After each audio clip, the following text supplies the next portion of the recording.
Today, I got to finally see a movie that I've been waiting for 2 years to see. The finale to Ty West's X trilogy, Maxxxine.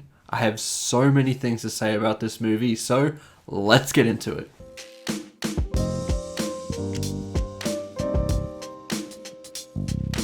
Okay, so this movie, as mentioned, very excited for because both X and Pearl were really incredible movies that were filled with creativity and felt completely different tonally, stylistically, as well as having different goals as to what it wanted to achieve.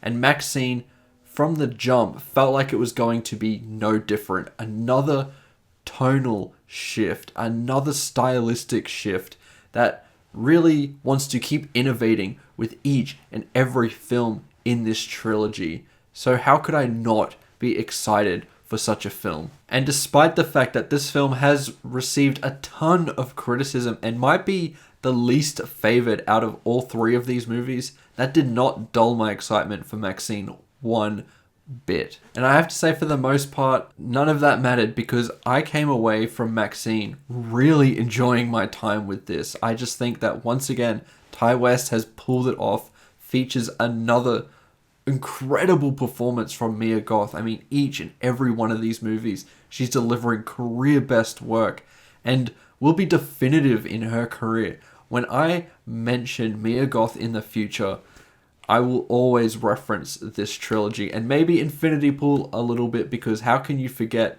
some of the moments in that movie? Yeah, Jamesy! And the way that these two have collaborated, both Ty West as the director and Mia Goth as the performer, have just worked in perfect harmony here. Both have a clear focus for what they wanted to achieve. X was your very traditional horror slasher movie and felt like the most scariest out of the three. Pearl was a really intense character study focused on that one central performance. And Maxxxine wants to combine a little bit of both of these elements with this style that feels very emblematic of a lot of these slasher movies in the 80s. When the opening credits was showing, I was a little bit surprised to see that Ty West worked as an editor for this film. And that is something I usually start getting skeptical by, because having a director edit their own work, they tend to fall in love a little bit too much with what they have done. And that can lead to severe pacing issues at points within their films and can be a little bit overindulgent. And this does feel a little indulgent, but this is also running at a very tight runtime and moves very fast. So I do think that Ty West does a great job editing this film. It's so flashy and stylish. I think it's the most stylish out of the three. And that's not all there is to it. I think the story itself is so engaging. And I think there are certain elements that are causing this criticism, such as this feeling like a little bit of a fever dream. Once again, probably because of the way that it was edited. You know, X and Pearl are very tightly focused and have one real clear goal that they're trying to achieve. And Maxxxine does follow suit. It is definitely the follow-up to these movies and feels like it in terms of its messaging. It connects perfectly with the other two films. However, tonally, stylistically, it is very different and can jump to a lot of different things, a lot of different arcs, and feels a lot more ambitious compared to those other two films. And some people, I think, are a little bit disappointed because it doesn't have that focus and certain elements do get lost in translation. Another thing I noticed was that there were a ton of references within this movie, and I absolutely loved all of them. Some to very old horror movies in that time, and also some references to both Pearl and X, visual motifs that I really enjoyed seeing. And to the people that are questioning all the references, saying, why are there so many references? I have a perfect answer for that question. Because it's so much fun, Jan. Get it? And honestly, that's the overall tone of Maxxxine. It's just so fun. Yes, it can be gory. Yes, it can be intense at points. But overall, this just has a really stylish and fun sheen to it that just makes this runtime fly by. Let's talk about the narrative a little bit, because obviously to me, that is probably the most important element to a movie. And as I said, it jumps around a lot. The biggest thing that it's trying to achieve in the beginning is Maxxxine trying to break into Hollywood and moving on from the porn industry.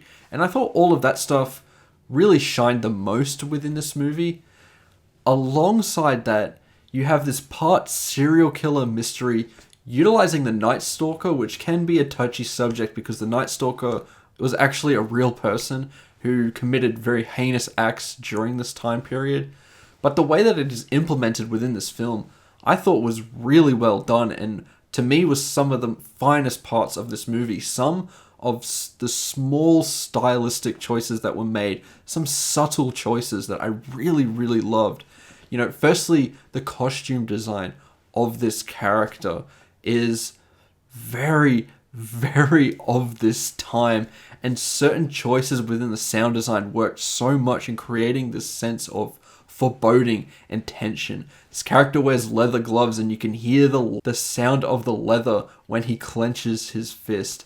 I just absolutely love that stuff, and I think it just adds so much to this character, so much mystique to that character. And then you have this part thriller with these stalker elements, and I think those really work too. These sections featured Kevin Bacon, who I thought was an excellent addition to this movie. He is just hamming it up. You can tell he's having a blast with this role, and it just adds so much to this movie, so much atmosphere, and it's good having all of these really committed performances bounce off Maxxxine, because Mia Goth is always giving her all in these movies, and I think she's also having a blast here.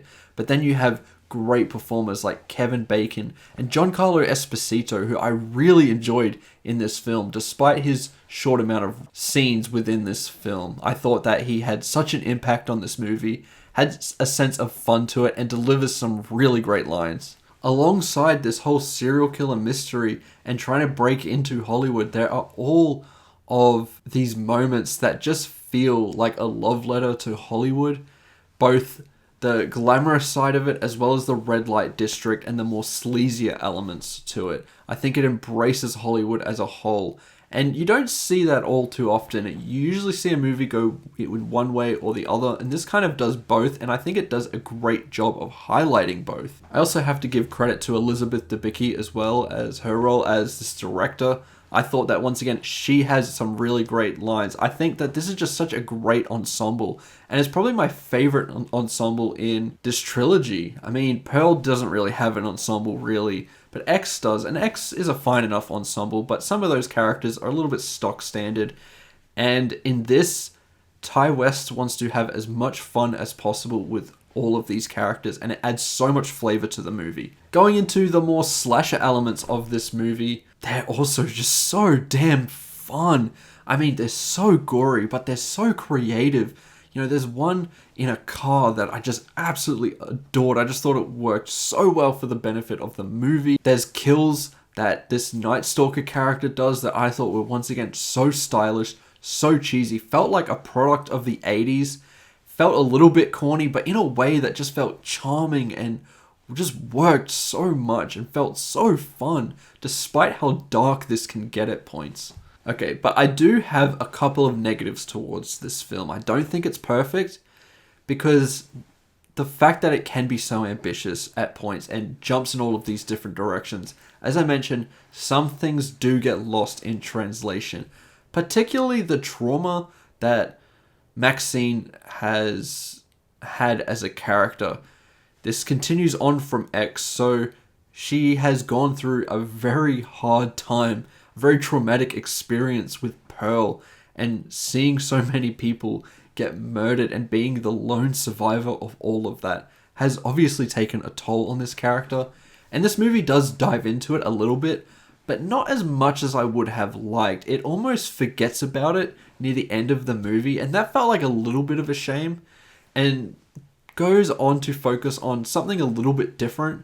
And yes, you could say that it does try to tie it all together, but I would have liked for a little bit more of a cathartic moment of her dealing with her past and what had happened in X. It is kind of only utilized for references, and I just think that those two movies deserved a little bit more. This is the finale of a trilogy here, so I really want to see some of these loose ends get tied up in a nice little bow, or leave some great questions for interpretation.